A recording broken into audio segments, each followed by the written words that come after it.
بسم اللہ الرحمن الرحیم۔ السلام علیکم۔ بات سے 2 سال پہلے حارث بن ابی ذرار کے ہاں ایک بیٹی نے جنم لیا۔ باپ نے اس کا نام برا رکھا۔ بچی چندے آفتاب و چندے مہتاب تھی، جو ایک بار دیکھ لیتا پھر چہرے سے نظر ہی نہ اٹھاتا، لہٰذا اس کی پرورش بڑے ناز و نمے ہونے لگی۔ بنی مستلق کے سردار کی یہ بیٹی جو بڑی ہو رہی تھی، اس کے حسن و خوبصورتی میں اور زیادہ نکھار آتا جا رہا تھا۔ باپ بھی اس کی ہر خواہش کو مقدم رکھتا تھا اور جو کہتی تھی اسے پورا کرتا تھا۔ وقت بڑی تیزی سے برا کو بلوغت کی سرحدوں کے قریب لے جا رہا تھا، اور پھر ایک دن بلوغت کی سرحد پر پہنچ کر اس کو عبور کر گئی تو اس کے بیاہ کی فکر دامنگیر ہو گئی۔ بڑا اب اس قابل ہے کہ اس کی شادی کر دی جائے۔ بیوی نے ایک دن بات چھیڑی، مجھے احساس ہے میاں بیوی بیٹھے یہ باتیں کر ہی رہے تھے کہ اسی اثنا میں صفوان آ گیا، جو ان کی اپنے قبیلے کا ہی مشہور شخص تھا۔ کیا باتیں ہو رہی تھیں؟ اس نے بیٹھتے ہوئے پوچھا۔ بڑا کی شادی کے بارے میں سوچ رہے تھے، حارث بن ابی ذرار نے کہا۔ اس میں سوچنے کی کیا بات ہے؟ میں اپنے لڑکے مسافہ کے لیے آیا ہوں۔ صفوان نے کہا تو دونوں میاں بیوی ایک دوسرے کو دیکھ کر مسکرائے، جیسے انہوں نے صفوان کی اس تجویز کو پسند کیا، اور پھر رشتہ طے ہو گیا، اور جلد ہی مسافہ اور برا کی آپس میں شادی ہو گئی۔ مسافہ اور برا بڑی خوشگوار زندگی بسر کر رہے تھے۔ ایک دن برا اپنی خوابگاہ میں آرام کر رہی تھی۔ چاند آسمان کے پہنائیوں میں محو خرام تھا۔ ہر سو خاموشی محیط تھی۔ عالم خواب میں کیا دیکھتی ہے کہ یثرب کی طرف سے چاند چلتا آ رہا ہے، یہاں تک کہ وہ میری آغوش میں اتر آیا ہے۔ خواب دیکھنے کے بعد فوراً آنکھ کھل گئی اور اس پر غور کرنے لگیں۔ اس کی کیا تعبیر ہو سکتی ہے، آپ سوچنے لگیں، اور پھر ان کے کانوں میں قبیلے کے کئی لوگوں کی آوازیں گونجنے لگی۔ محمد بن عبداللہ صلی اللہ علیہ وآلہ وسلم کا دین روز بروز پھیلتا جا رہا ہے۔ جو ایک بار حلقہ اسلام میں داخل ہو جاتا ہے پھر اس پر مر مٹتا ہے۔ حضرت محمد صلی اللہ علیہ وآلہ وسلم کے غلاموں اور عاشقوں کی مثال دنیا دیا حارث بن ابی ذرار اور مسافہ اسلام کے سخت مخالف تھے۔ ان کو اسلام کا پھیلنا ایک آنکھ نہ بھاتا تھا، لہٰذا حارث بن ابی ذرار نے مدینہ پر یلغار کی نیت سے تیاریاں شروع کر دیں۔ 2 شعبان 5 ہجری کو اسلامی لشکر بنی مستلق کی طرف سے روانہ ہوا، جو مدینہ منورہ سے 9 منزل پر تھا۔ اس لشکر میں 1000 مجاہدین کا جھنڈا حضرت صدیق اکبر اور انصاری کا علم حضرت سعد بن عبادہ رضی اللہ تعالیٰ عنہ کو عطا فرمایا۔ اس غزوہ میں حضرت محمد صلی اللہ علیہ وآلہ وسلم کے ہمراہ امہات المؤمنین حضرت عائشہ صدیقہ رضی اللہ تعالیٰ عنہا، حضرت سلمہ رضی اللہ تعالیٰ عنہا بھی تھیں۔ ادھر حارث بن ابی ذرار کو بھی اطلاع مل گئی تھی کہ اسلامی لشکر چل پڑا ہے، اور یہ بھی پتہ چل گیا تھا کہ اس کا جاسوس قتل کر دیا گیا تھا، جسے اس نے حضرت محمد صلی اللہ علیہ وآلہ وسلم کی خبر لانے کے لیے بھیجا تھا۔ وہ لوگ جو اسلام دشمنی سے مغلوب ہو کر حارث بن ابی ذرار کے پاس جمع ہوئے تھے، انہوں نے جب دیکھا کہ مسلمان ان کے سر پر پہنچ گئے ہیں تو انہوں نے راہ فرار اختیار کی۔ حارث نے بھی اسی میں عافیت سمجھی کہ بھاگ جائے، لیکن باقی اہل قبیلہ نے صف بندی کر لی اور مسلمانوں پر تیر برسانے شروع کر دیے۔ تھوڑی ہی دیر میں مشرکین کے کس بل نکل گئے۔ ان کے 10 لوگ جنگ میں مارے گئے، جن میں مسافہ بن صفوان برا کا خاوند بھی شامل تھا۔ مسلمانوں میں سے صرف ایک صحابہ حضرت ہشام بن صباح رضی اللہ تعالیٰ عنہ شہادت پر فائز ہوئے تھے۔ اس غزوہ میں جو تاریخ میں غزوہ بنی مستلق یا مرسی مشہور ہے، 2000 اونٹ، 5000 بکریاں مال غنیمت میں ملیں اور 200 گھروں کے 600 مرد، عورتیں اور بچے اسیر ہوئے، جن میں رئیس قبیلہ کی بیٹی برا بھی شامل تھیں۔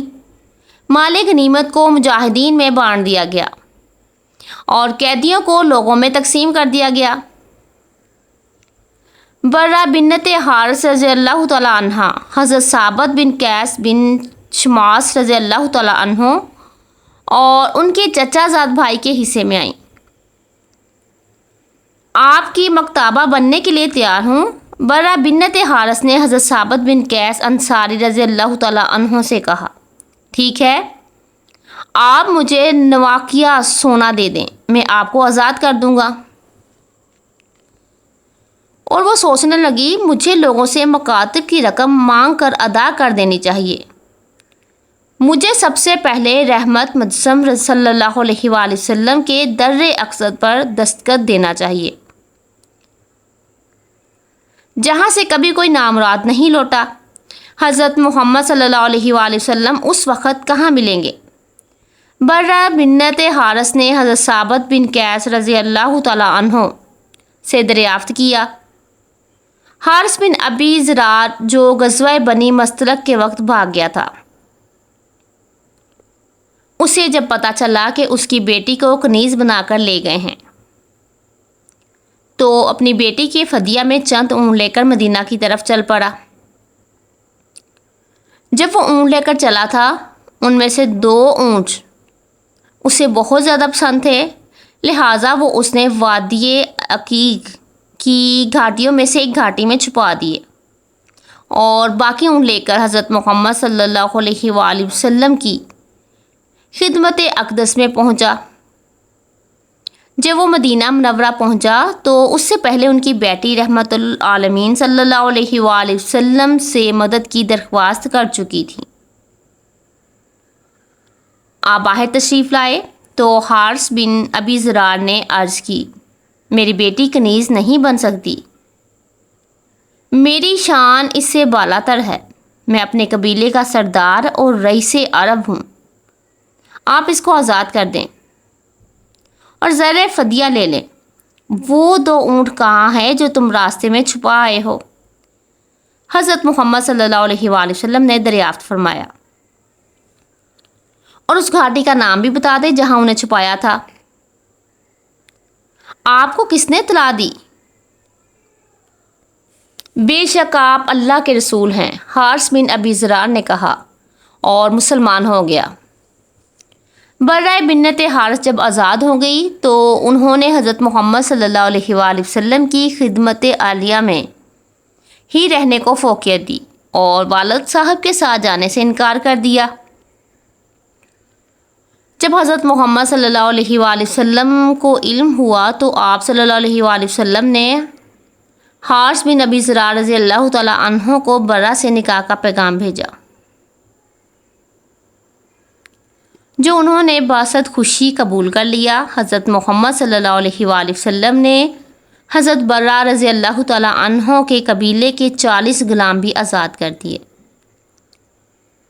آپ نے برا کا نام بدل کر جویریہ رکھ دیا، اور اس طرح حضرت جویریہ رضی اللہ تعالیٰ عنہ کا وہ خواب سچا ثابت ہوا جو انہوں نے کئی سال پہلے دیکھا تھا کہ یثرب سے چلتا ہوا چاند ان کی آغوش میں آ گیا ہے، اور جو تعبیر انہوں نے اس وقت نکالی تھی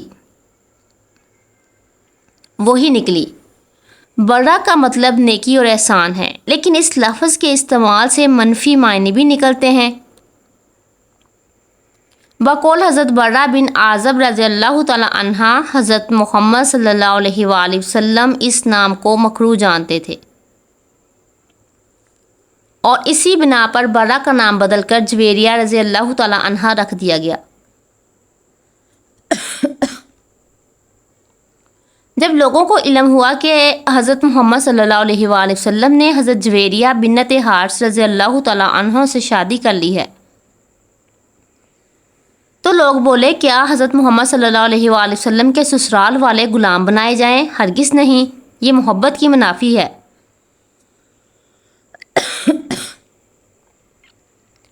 حضرت عائشہ صدیقہ رضی اللہ تعالیٰ عنہا فرماتی ہیں، میں نے کسی عورت کو جویریہ رضی اللہ تعالیٰ عنہا سے بڑھ کر اپنی قوم کے حق میں مبارک نہیں دیکھا۔ ان کے سبب بنو مستلق کے تم امیر گھرانے آزاد کر دیے گئے۔ ام المومنین حضرت جویریہ بنت حارث رضی اللہ تعالیٰ عنہا کے تمام بہن بھائی اور والد دولت اسلام سے مالا مال ہو گئے تھے۔ سبحان اللہ۔ حضرت جویریہ رضی اللہ تعالیٰ عنہا کے لیے مسجد نبوی کے قریب ہی امہات المومنین کے دوسرے حجرات سے متصل ایک حجرہ تعمیر کروا دیا گیا۔ بقول ابن سعد اس کی دیواریں کچی اینٹوں کی اور چھت کھجوروں کی شاخوں سے بنائی گئی تھی، جسے گارے سے لیپ دیا گیا تھا۔ دروازے پر اونی ٹانٹ کا پردہ تھا جس کا طول 3 ہاتھ اور عرض 1 ہاتھ تھا۔ ایک دن حضرت محمد صلی اللہ علیہ وآلہ وسلم وہاں موجود تھے تو حضرت جویریہ رضی اللہ تعالیٰ عنہ نے عرض کی، یا رسول اللہ صلی اللہ علیہ وآلہ وسلم، آپ کی دوسری عورتیں مجھ پر فخر کرتی ہیں۔ کیا جب انہوں نے بتایا کہ آپ صلی اللہ علیہ وآلہ وسلم نے فرمایا، کیا میں نے تمہارے مہر میں بھری رقم ادا نہیں کی؟ کیا میں نے تمہاری قوم کے 40 غلام آزاد نہیں کیے؟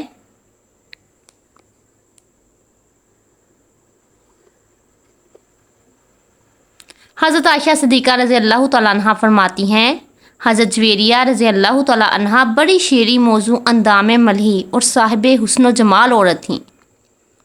جو کوئی دیکھتا فریفتہ ہو جاتا تھا۔ ظاہری حسن و جمال کے علاوہ اب باطنی حسن سے بھی مالا مال تھی۔ بڑی زاہدہ، راست باز، عبادت گزار، قناعت پسند، مجسمہ، صبر، بردبار، حلیم و انکساری، اثار و اخلاص اور ذکر و تلاوت میں یکتا تھیں۔ یہ سب خوبیاں حضرت محمد صلی اللہ علیہ وآلہ وسلم کی بدولت تھیں اور تعلق سے نکھر کر ابھری تھیں۔ اہل سیر بیان کرتے ہیں کہ ایک دن حبیب حضرت محمد صلی اللہ علیہ وآلہ وسلم نماز فجر کے بعد سیدھے حضرت جویریہ رضی اللہ تعالیٰ عنہ کے پاس سے باہر تشریف لائے تو اس وقت وہ اپنے مصلے پر بیٹھی مشغول عبادت تھیں۔ نور مجسم صلی اللہ علیہ وآلہ وسلم چاشت کے وقت ان کے پاس تشریف لائے تو ان کے مصلے پر بیٹھ گئے اور فرمایا، جب سے باہر گیا ہوں اس وقت سے تم اسی جگہ یوں ہی بیٹھی ہو۔ عرض کی، جی رسول اللہ صلی اللہ علیہ وآلہ وسلم، زوجہ محترمہ کی بات سنی تو حضرت محمد صلی اللہ علیہ وآلہ وسلم نے ارشاد فرمایا، جس وقت سے میں تمہارے پاس سے گیا ہوں اب تک 4 کلمے میں نے پڑھے ہیں۔ اگر ان کو ان کے ساتھ موازنہ کیا جائے جو تم نے اب تک پڑھے ہیں تو یقیناً وہ 4 کلمے وزنی ہوں گے۔ حضرت، میرے ماں باپ آپ صلی اللہ علیہ وآلہ وسلم پر قربان، وہ کون سے کلمات ہیں اے اللہ کے حبیب صلی اللہ علیہ وآلہ وسلم؟ حضرت جویریہ بنت حارث رضی اللہ تعالیٰ عنہ نے عرض کی اور ہمہ تنے گوش ہو گئیں۔ آپ صلی اللہ علیہ وآلہ وسلم نے ارشاد فرمایا، وہ کلمات یہ ہیں: سبحان اللہ عدد ما خلق، سبحان اللہ رضا نفس، سبحان اللہ نیت عرش، سبحان اللہ مداد۔ کلمات بتانے کا مقصد یہ تھا کہ اپنے ذکر میں ان کلمات کو بھی شامل کر لیں جو بظاہر کم ہیں لیکن مدلول زیادہ ہیں۔ ام المومنین سیدہ حضرت جویریہ بنت حارث رضی اللہ تعالیٰ عنہا روحانی بلیدگی اور تزکیہ نفس کی خاطر نفلی روزے کا خاص اہتمام بھی کیا کرتی تھیں۔ خاص طور پر جمعۃ المبارک کا روزہ رکھتی تھیں۔ ایک مرتبہ جمعۃ المبارک کو حضرت محمد صلی اللہ علیہ وآلہ وسلم ان کے ہاں تشریف لے گئے۔ اس دن ان کا روزہ تھا۔ پوچھا گزشتہ کل روزہ رکھا تھا؟ نہیں یا رسول اللہ صلی اللہ علیہ وآلہ وسلم، انہوں نے جواب دیا۔ آنے والے کل کو روزہ رکھنے کا ارادہ ہے؟ حضرت محمد صلی اللہ علیہ وآلہ وسلم نے دریافت کیا۔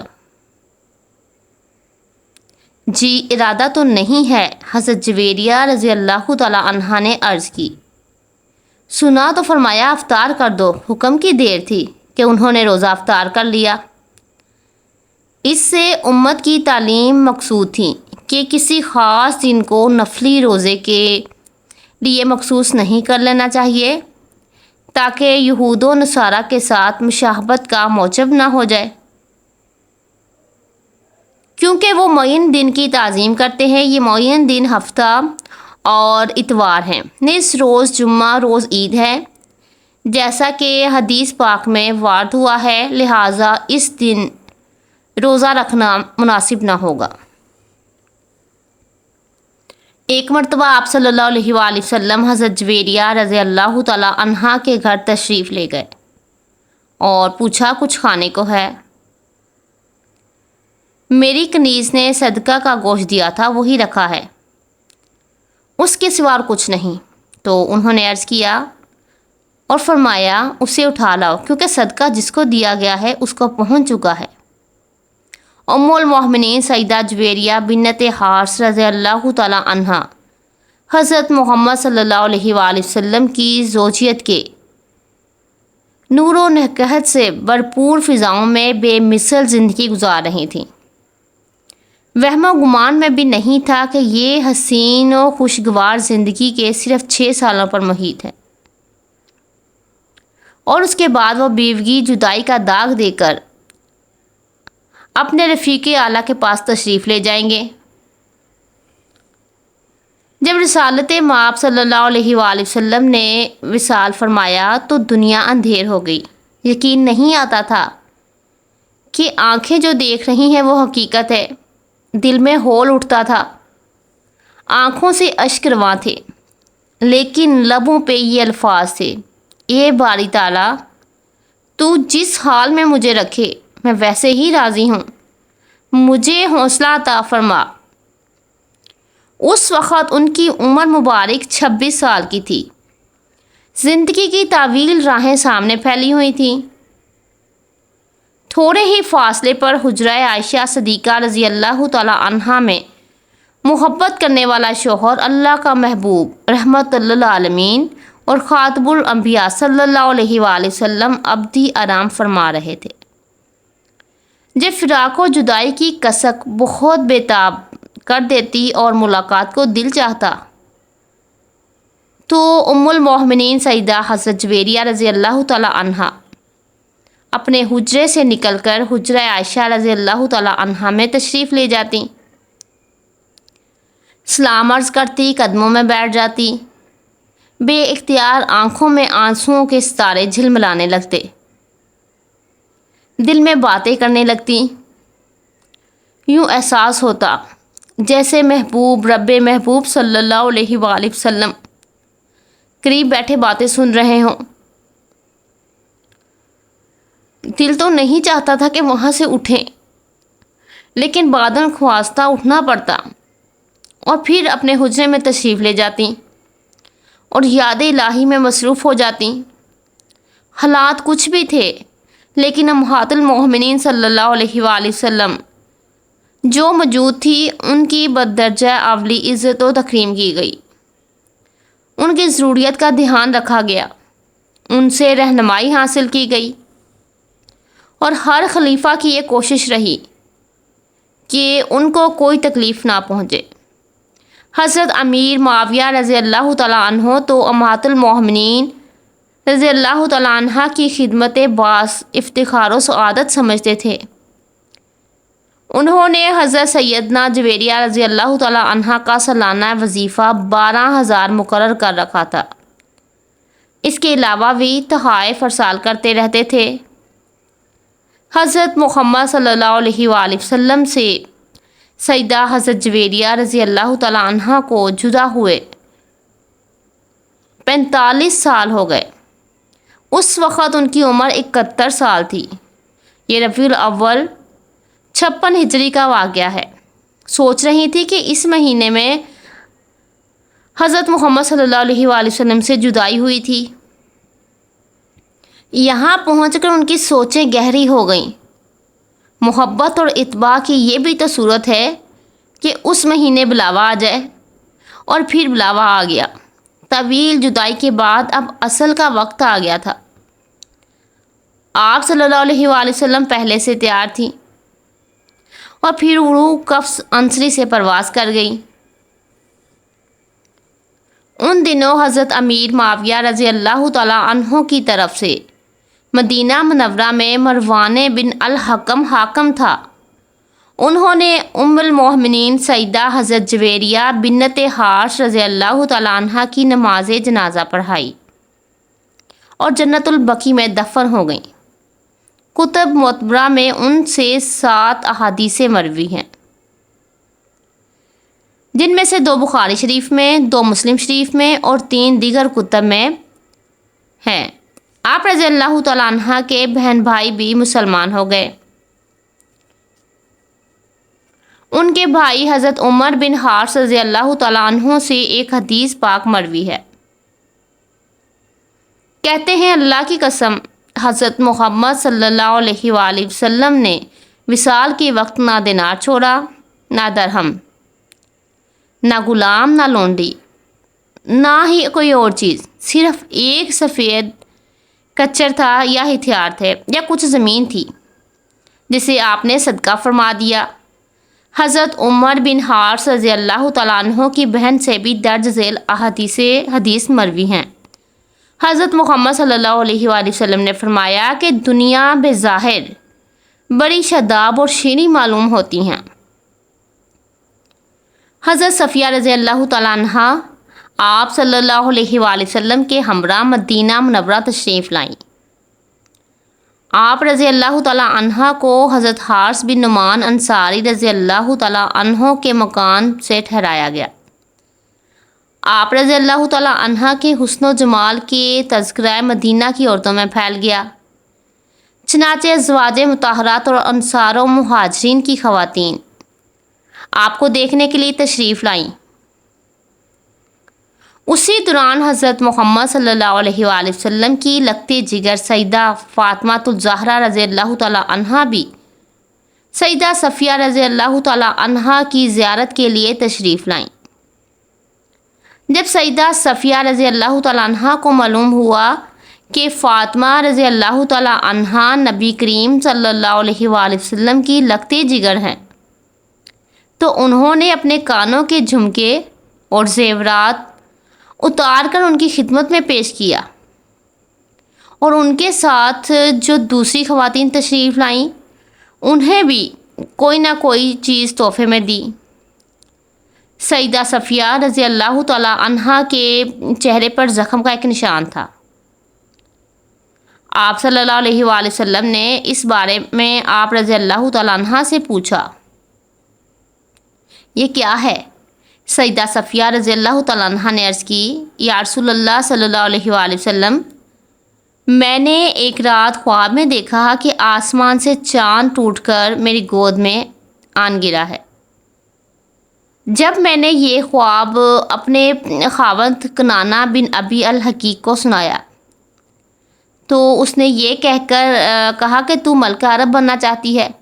میرے منہ پر زور سے تھپڑ مارا، جس کی وجہ سے یہ نشان پڑ گیا۔ آپ نے جو خواب دیکھا تو اس کی تعبیر یوں پوری ہوئی کہ آپ رضی اللہ تعالیٰ عنہا پوری کائنات کے سردار کی زوجہ بن گئی۔ جزاک اللہ۔ اللہ تعالیٰ ہمیں بہتر عمل کرنے کی توفیق عطا فرمائے اور ہمارا خاتمہ بالخیر فرمائے، آمین ثم آمین۔ محترم ناظرین، کمنٹ باکس میں ایک بار صلی اللہ علیہ وآلہ وسلم ضرور لکھیے گا۔ ویڈیو کو لائک اور شیئر ضرور کیجیے گا۔ جو میرے چینل پر نئے ہیں وہ میرے چینل کو